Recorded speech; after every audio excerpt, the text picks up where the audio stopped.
Hi, everybody. It's Sheryl. I'm back again with another recording. I am super excited today because I have somebody special with us for the Student Success Squad podcast with myself, Sheryl Euling from Tutoring with Sheryl and the Tech Hub for Tutors, and Tina McMillan from A-Typical Tutors. And today we are going to be diving into the reading crisis affecting students across the US and Canada, and more importantly, what we as tutors can do about it. Before we start, I would like to introduce myself, Tina McMillan, and our special guest, Joanne Kaminski. And if you are a first-time viewer, I will just do a brief introduction. I am Sheryl, and I have over 30 years of classroom teaching experience. I am currently a reading specialist, empowering struggling readers from kindergarten to sixth grade through evidence-based methods rooted in the science of reading. My personalized instruction blends phonics, decoding, spelling, writing, and reading comprehension to foster significant reading achievement. Beyond my direct work with students, I also equip fellow tutors and the Tech Hub for Tutors with essential digital literacy and marketing skills to maximize their impact.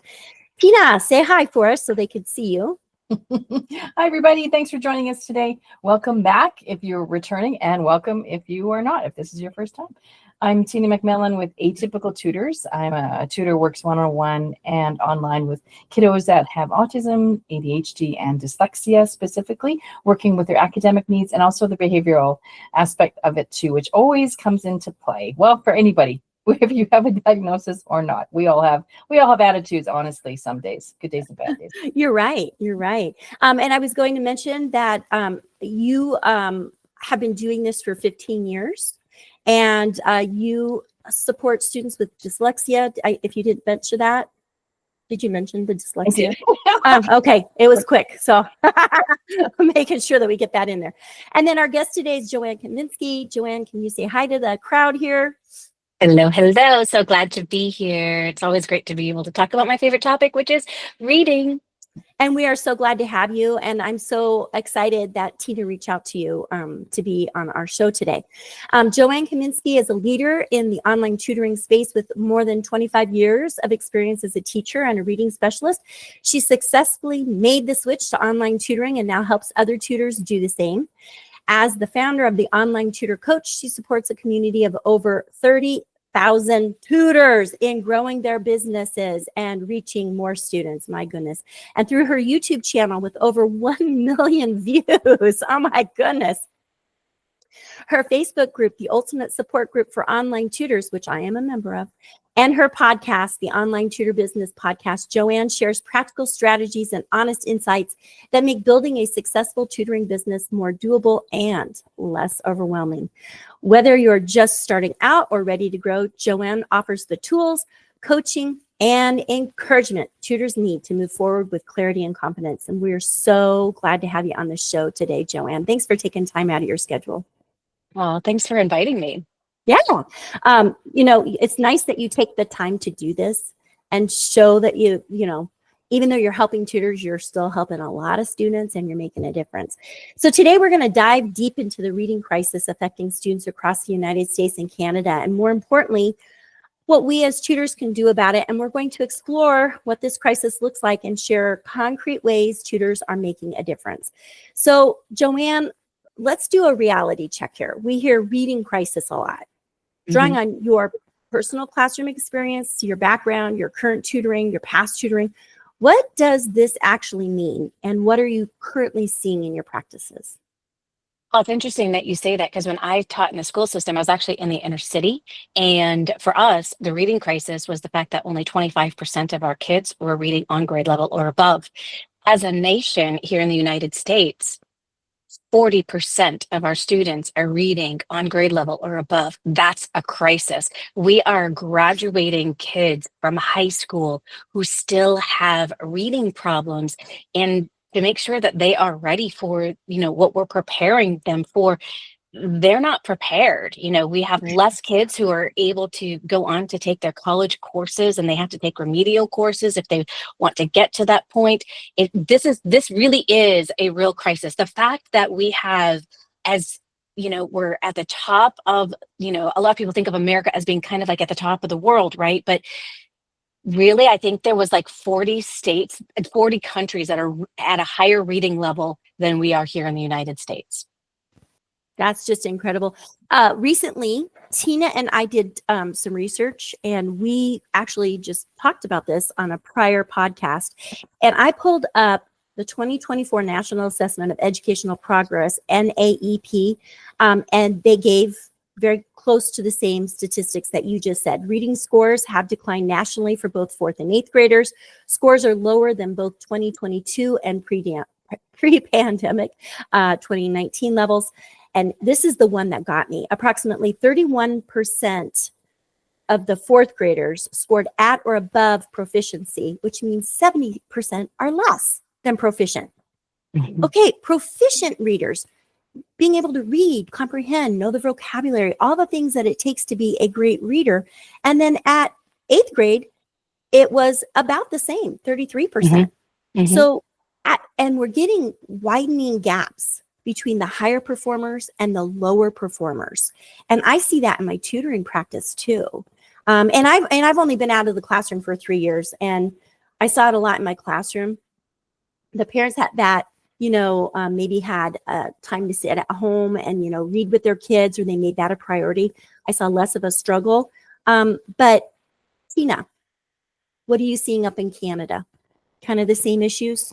Very, very similar. Very, very similar. Unfortunately, it's been a while since I've been kind of in a classroom setting. I work mostly independently, but I'm seeing so many children and students that are in higher grades, grade 5, grade 6, that are at grade 1, grade 2 reading levels. Like, how did they get to this point?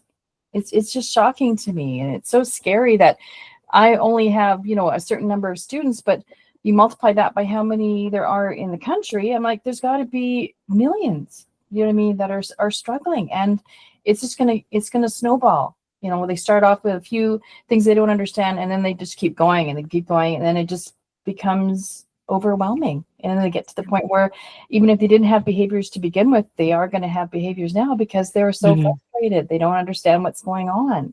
Right. Yeah. Well, I mean, just when you say behaviors, the meltdowns that they're having.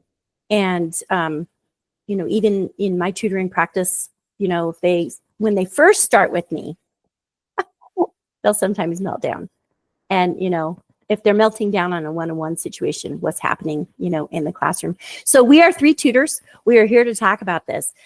Joanne, given these challenges, we're going to talk about this. One huge advantage of tutoring is individualization.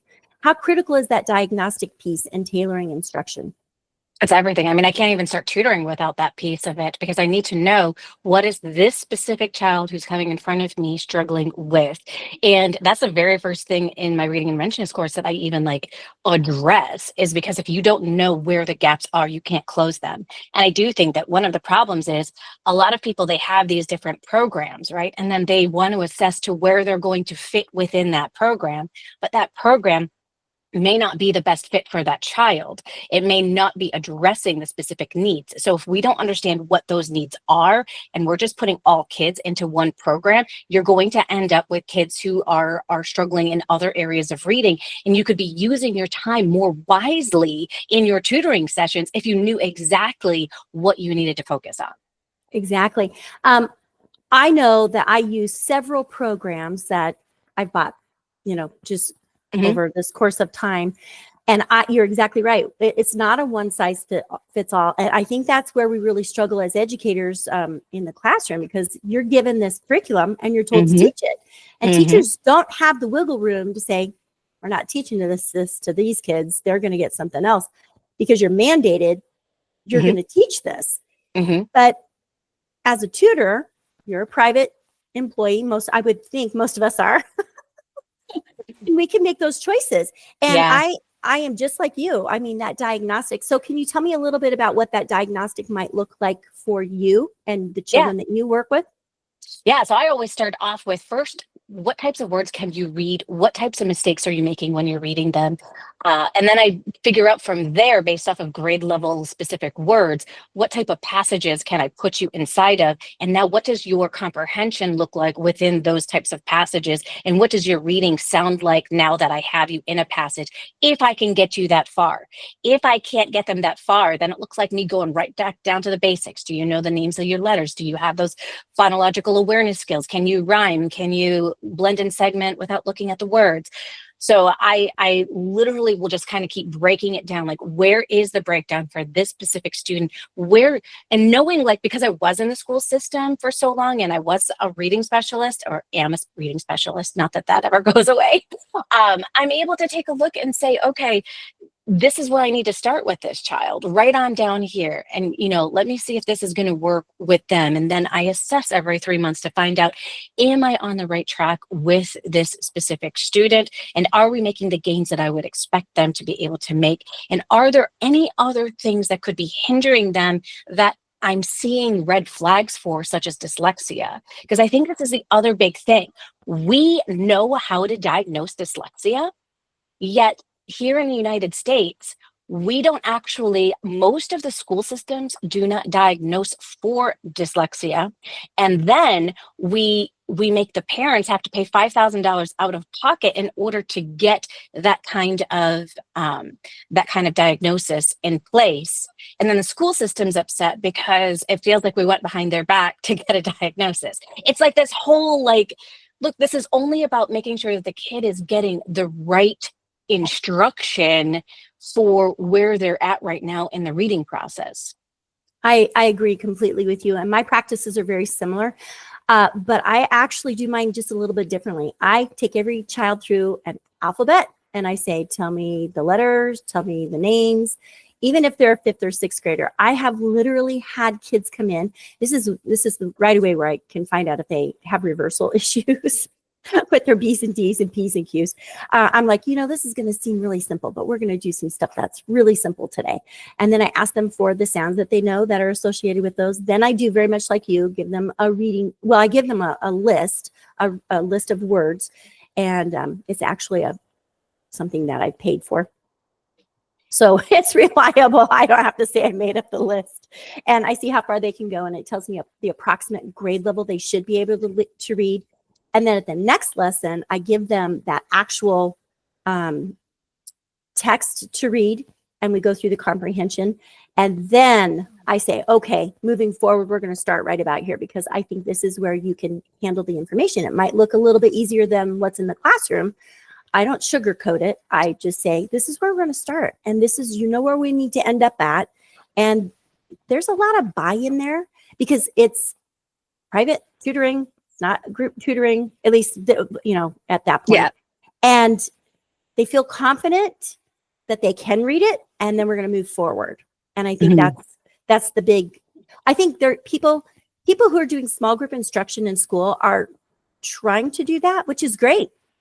But if you did that all day and you only had, let's say, 15 minutes of instruction with that small group, and then they're left to go back on their own with no more teaching, they only got 15 minutes. They can't move forward, but they're meeting with me multiple times a week, and we are just focused on that. And that's what I think moves them ahead faster.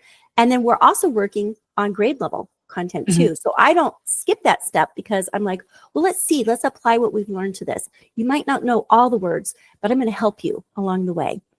Tina, I don't want to ignore you sitting there in the crowd. Can you want to add anything to this part of the discussion that we would love to hear from you as well? Oh my gosh. My first word that comes to mind is like ditto. It's like everything you've said is so accurate for all of the kids that I work with. And I think the one thing I would like to add is that with us being able to give one-on-one instruction, it's great, because then that child feels recognized and validated, and we can build their confidence in a very, very short time, build on the successes that they've had. And we can challenge them at the same time. It's like, well, hey, remember you couldn't do that? You didn't know what that letter was? Now you do. Let's move on. And there's only 26 of them. You got this. You know what I mean? So I love that we can provide that support, and also for the families, because we work with the families a lot closer than the teachers have the ability to. and we can make, help make suggestions and help them support their child, because they see them, 24/7 mostly. I know they're in school, but you know what I mean? They're in their lives a lot more than we are. So we have to make as much of an impact as possible in the limited time that we have. That's what I find. It was interesting that you said build confidence, because that was our next talking point. So our second talking point is, rebuilding that confidence, fostering a positive relationship. So beyond the mechanics of the reading, how can tutors, the three of us and the rest of you out there, how can tutors help boost their students' confidence with reading to build that positive relationship with reading? Joanne, I know you do a lot of really cool things in your reading practice because you've shared them, in your impact conferences. And I know you share them in the ultimate support group for tutors and your membership group. Can you give us some insight into the things that you do to make reading a positive relationship for children? Well, I have to tell you that AI is just really changing the game in this field, because I am just so excited to really take it to the next level. A lot of my students were using like the UFly program, the phonics part, just to get like some of those core pieces inside of there, in addition to real reading experiences that they have. So I kind of combine, while there's this like now like guided reading is this like really awful word to say, but really guided reading is reading in text with support, right? And so it looks like guided reading literally is like coaching kids as they are reading, and really thinking about and applying those strategies that we've been able to do inside of UFly. But the passages inside of UFly, when they read like those decodable passages, oh my gosh, there's so much text on like one page, and it just feels so overwhelming for them. So to rebuild their confidence that like, look, you can do this, you have all the skills to be able to read this text, I've actually used AI to create them as the character inside of the book. And I then have one sentence at a time on each page so that it's doable. So it's the same exact amount of text that they were looking at before, and they're like, that's a lot of text, I can't read that. And now they're going on into it excited and motivated because they're in the book. And then we have the text right next to it, and it's only one sentence at a time on nice white text, nice large letters, so that they have that confidence to be able to read it. But then they're also having so much fun with being able to read that. I love that. I hadn't even thought about that. I'm like, you do have really amazing ideas. I will come with good ideas, though, to impact 8 with AI. So, because I'm exploring it too, and it could do really great things. One thing that I recently did, and it wasn't a UFly passage, but I took a text about the bald eagle. I had a second grader who's just started with me, very low reading skills. She's a good reader once she understands what she's reading, so rereading. But I took this passage, which I knew was too difficult for her, and I used one of the Conmigo tools, and I threw the text in, and I said, generate a second grade level passage using CVC words, or I can't even remember what I prompted it to. Took the same information and made it very readable. So I said, here's what we're going to be reading about. And I showed her the text, and she's like, oh, I can't read that. I said, don't worry, we're going to make it very readable for you. And then suddenly, she still struggled with a few things, which she should, because we've just started, but she felt much more confident and didn't give up right away. Yeah. So there are some really cool things. I know for a while you had been doing some gamification. Are you still doing that? Oh yeah, gamification is always going to be built on in there. I mean, just the kids like moving up levels, getting points. Like I use Raz Kids a lot, and so they get points every time they finish a book, and they're able to use those points to buy things for their avatar and all of that fun stuff. So I think gamification is really cool because it allows you to recognize and give them that pat on the back, right? You're progressing, you are doing well. It's almost like leveling up in a video game, but they're leveling up with their reading. Yeah. And I try to keep my gamification at the end of the lesson. I'm like, we're going to do the hard stuff first. We're going to celebrate at the end. But that is definitely something that I do too. I don't have one specific program that I use, but I try to find a tool that fits the child for the specific skill that we're working on. So that's great that you've got that all built out. Tina, we want to hear from you. And it doesn't have to be all that gamification like that, because you go to the students' homes and you're working with them one-on-one or maybe a small group. Can you give us some insights on how you're working to build confidence with reading? Oh, absolutely. Well, I do lots of gaming as well. Gamification, I love that term.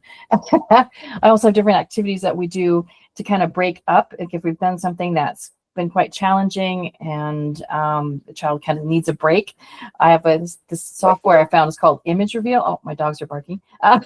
Called Image Reveal, where it's you can download any image you want and hides behind a screen, a black screen that has all these boxes that are numbered, and you can determine how many number boxes you want depending on how many numbers the child knows. So then you hide an image behind it, and then they can, well, this is actually online too. They can pick a number, and it slowly reveals a picture. And it's usually one that they know, like Sonic or whatever. A new movie came out, Minecraft movie, so I put lots of those ones up. And I had one kiddo, he only revealed one box, and he knew what the whole picture was going to be from that one box. I'm like, what? I was so surprised, and he felt so amazed that he figured it out so quickly too, because I try to do that. So I try to give them breaks in between each things. I have let me just grab it. Sorry.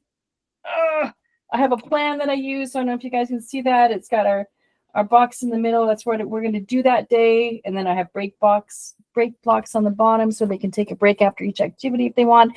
I find that they, especially with the kiddos that are on the spectrum, and well, any child, they like to kind of know what's coming. They like to know what to expect. I don't like to throw them too many curveballs. So then they know exactly what we're doing. And if they want to change it, we want to change the order, no problem. Let's do it. Okay, we're still doing it at the end. Doesn't matter if it's always going to be in the same order. And it gives them kind of control over our sessions too. And then they feel they matter. I'm not just there to say, hey, you're going to do this, this, this, and this. No, we're going to do it together. We're going to have fun. We're going to learn, because learning should be fun, because that way it's going to cement it in better. You know, another thing I just thought of, so my mind's all over the place because it's early and I've only had one cup of coffee. Is I like to use as many senses as possible. So being with them in person, I can definitely do that. You know, we can work on our touch, our smell, our hearing, our sight, everything. So anything we can use to kind of cement that concept, I find really works well. And you know what I'm kind of hearing between the three of us? There's a lot of similarities, but there's something, and of course, I think we all know this, but I'm just going to say it out loud. We all have something special about our teaching strategies, or our teaching, what do they call that, pedagogy, or your beliefs about the way kids should learn.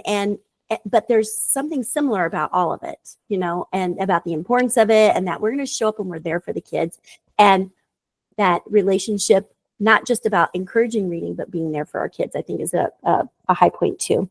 Okay, point 3, we're almost done, guys. You guys have done a great job. We're building these skills and confidence, but how do we work to ensure that students can apply them beyond the tutoring session? Joanne, we're going to go ahead and start with you since you are our guest. Yeah, it really does start off with them, like, when we're reading, I have them choose a strategy. So what strategy do you want to use in order to figure this out? And a lot of times my students want to use the guessing strategy, which is also the guessing strategy that they use when they're on their own. And so we'll actually kind of map that out. Okay, so guessing is definitely an option. You know, we take guesses at things in life all the time. So we can make that guess. Let's see though how much more accurate it is to, you know, let's try the guessing, let's see if it works, and then we're going to mark down, does it work? And then we're going to try one of the other strategies that we've been taught, whether that is spot and dot, or it is the peeling off strategy, or sounding it out. Maybe it's a shorter word, or thinking about what is the pattern that we see inside of this word. We're going to look at all of those different techniques that we have and begin transferring them from the guessing strategy, which all kids do, by the way. A lot of people want to say that only kids who are in guided reading books and are part of balanced literacy guess. No, all kids guess, and they guess in every single situation, whether it's with decodable books or not decodable books. But it's getting them to move from that guessing strategy that they feel so comfortable with to the other strategies, which are going to give them much more success. So I like to really map it on out for them and get them trying it so that they can make that transition. Great. I love those ideas. I do a lot of breaking it down into syllables, even with my older readers, like, well, let's chunk this word and okay, pre whatever, and then pre-read or whatever that happens to be, and breaking it down into its parts, and sometimes even just breaking it down into eid, so that they can chunk that word. Digital tools are great for me because I'm an online tutor. So, being able to teach the kids how to highlight the text if they're in a document themselves, or if it's just shared document, or if I'm the presenter, I can, do that. And then typing even, because reading and writing are kind of together, and helping them to see that the skills that they're learning in their reading are going to be used in their writing. And also to encourage reading outside of our time together and ask them, hey, what are you reading? Tell me more. Tell me more. What are you reading? And if I know that they, if I know the book and I'm like, I don't think that's what that's about, I'll be like, well, open that book up. Do you have it? Go get it. Okay, can you read something in there? Well, what's that? What's that about? And then having them recognize that maybe they've got a book that's maybe too hard, or and then I can offer a suggestion for something else. And sometimes parents even reach out to me like, hey, we need a list of books. I'm like, great. I use Google Classroom. So I put in a digital library for my students where they can come back and grab things later. I know we all have our own things that we use. Parents love that so much. They love knowing that if they want it, it's there. Now, do they use it? I don't know. I'm not monitoring that. But I think, knowing that there's those options for kids, they like that a lot. Tina, can you add to that? Oh, absolutely. One tool that I use online as well, and also with my kids one-on-one, since I bring my laptop with me, I use ReadWorks. I don't know if you guys use that as well. And you can pick so many topics. It has vocabulary activities in there. It has questions. You can do comprehension afterwards. You can color the sentences, whatever color they want after they've read them, and we take turns. And it opens up so many opportunities to engage the student, ask them questions, make sure they understand, and see words that maybe they hadn't seen before, and maybe they had only heard the word. They've never actually seen it in print. So now it's like, I always say, oh, I bet you've heard this word before, but maybe you didn't know what it looked like. You know what I mean? And then you're like, and then it gives you this bar. If you know the word, you don't know it, it's like an orange or yellow, and then you go all the way to the green where you know it well. I always say, oh, now let's put it in a sentence. We know what this word is now. How do you put it in a sentence? And they do that. Bam, on to the next one. It's such a great resource. I really love it. Awesome. So, just continuing to encourage our kids to use the skills that they've been learning with us in our tutoring sessions. I think checking in with them, checking with the parents. It's really difficult to check in with the teacher, but some of you might have broke that code really well. So why strong reading skills matter. We focus on reading intervention, but the benefits ripple outwards. Let's quickly touch on how improving reading impacts the student's entire academic life and beyond before we wrap things up. So Joanne, what is your perspective about, the impact that you're making with your students, and how is that going to impact them beyond work with you? Well, you and I both at that age where we've had our students graduate and go on and do some amazing things. And so just to actually get to see what that ripple effect is pretty cool. I got a message probably about 5 or 6 years ago from one of the kiddos that I worked with when she was in like 1st and 2nd grade. And the mom messaged me and said, hey, just wanted to let you know about your Ruby. She is now in honors English. And from somebody who really struggled with learning how to read, to hear that she went on to go on to honors English, and even to see with my own kids, one did not struggle and 2 did struggle a little bit more with reading. And the 2 that struggled, they have gone on to do incredible things. I mean, my daughter Becca, she's got a 4.0. When she graduated high school, she's gone on. She's now in medical school. So just to kind of see that, this is just a tiny little blip in their experience right now that we get to be a part of, but it has huge impact overall. I think is really cool. And, you know, a lot of the parents, they don't reach out later to us and tell us like what has that greater impact been, but it does develop that critical thinking skills, right? And it's not just about, it's about resilience. It builds I tell people all the time, like kids that struggle with reading, they're the most resilient learners because they already understand how to tackle something that's really tough to learn, and then they master it and they feel on top of the world, but they can bring that resiliency with them and the rest of the learning when things do get hard. I've seen other kids that, you know, they don't struggle with reading at all, and they just kind of get things when they are in school, but then later on when they start, you know, coming across things that are tougher to learn, they have less of that grit that is needed in order to stick with it because they haven't really needed to utilize that part of them yet. I agree with you completely. And getting messages, I'm still getting graduation cards from former students of mine that are graduating. And Mrs. Ewing, you took the time to teach me what I needed. You helped me build my confidence. I hope you can come to my graduation party. I'm like, sure, I'll be right over, you know.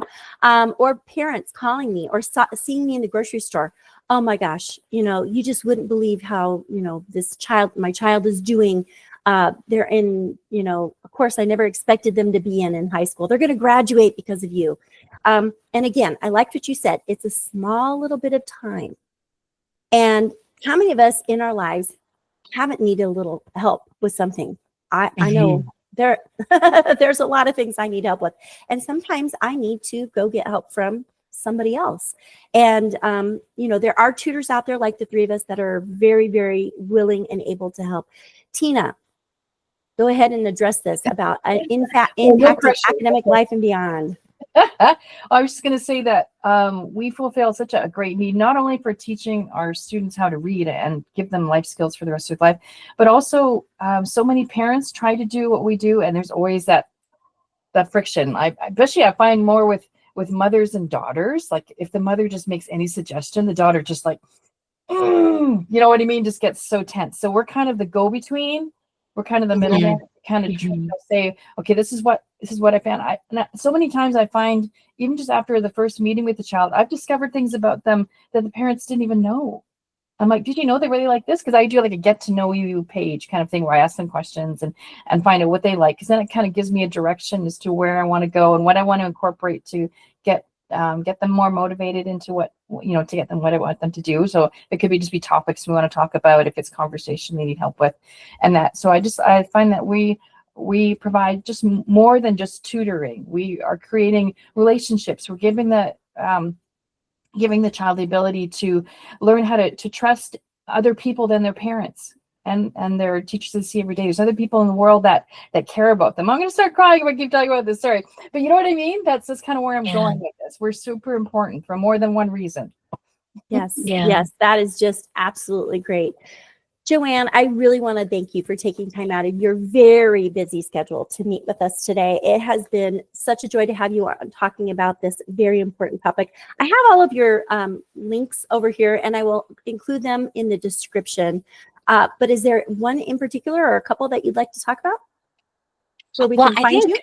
I think right now, yeah, if you want to find me on LinkedIn, you can always type on in Joanne Kaminski. I always have the same image there, so I will look to say no matter where you find me online. But yeah, definitely reach on out. I do have the reading interventionist course that I have created to be able to help tutors who really want to understand, how do I create these interventions for students so that I'm not really using this one size fits all method, but I'm choosing the right tools at the right time for the students that I need to be able to work with so that I am really making the gains that I want to be able to make with my students. Awesome. If they wanted that course, would there be a specific place that they could go to? Yes, I will send the link to the landing page. I don't have it memorized off the top of my head, but I will send that to you. Share it with me and I will get it down. That's great. And I just want to thank you again for being a part of this small little podcast that Tina and I have put together called the Student Success Squad. And for those viewers that are just joining us today, you can reach out to either one of us there as well. You guys, thank you so much for taking time out. You guys make it a great day. And as usual, keep the learning going.